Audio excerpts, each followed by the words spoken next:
Tata group के पूर्व chairman Ratan Tata नहीं रहे। रतन टाटा पारसी समुदाय से ताल्लुक रखते थे। हालांकि उनका अंतिम संस्कार इलेक्ट्रिक अग्निदाह में होगा, जबकि पारसी लोग शव को जलाते या दफनाते नहीं हैं।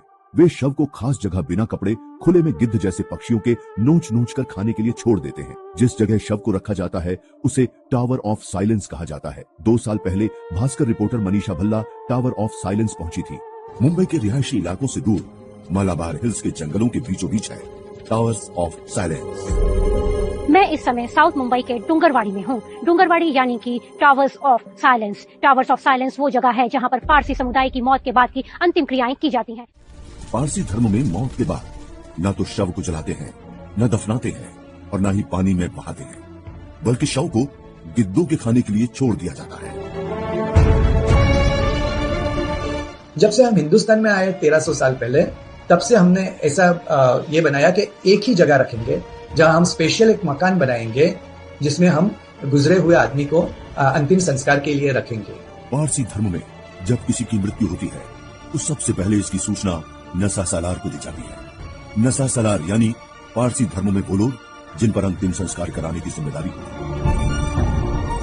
सुनने में थोड़ा अजीब लगेगा, लेकिन पारसी धर्म में परिजन नसा सालार के आने से पहले तक ही शव को छू सकते हैं।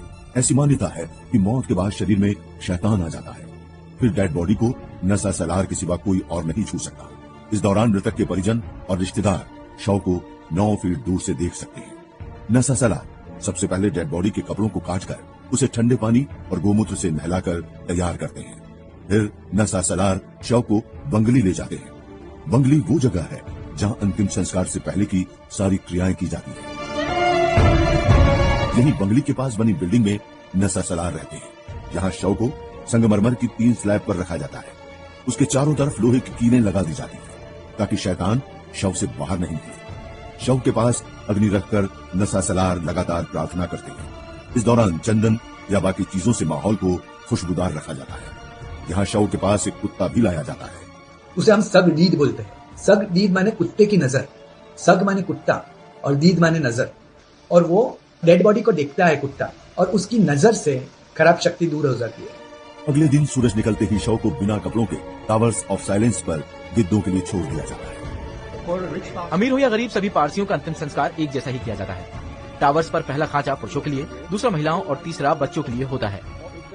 मौत के चौथे दिन होता है डे ऑफ जजमेंट, यानी रूह के फैसले का दिन।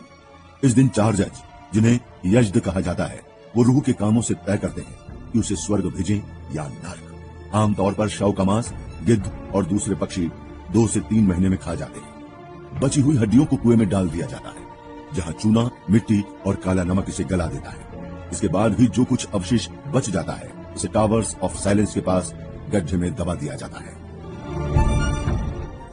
दुनिया भर में 1,15,000 पारसी आबादी है। इनमें से 40% लोग मुंबई में रहते हैं। 1300 साल पहले अरब शासकों के अत्याचारों से परेशान होकर पारसी 3 नावों में सवार होकर ईरान से भारत आए।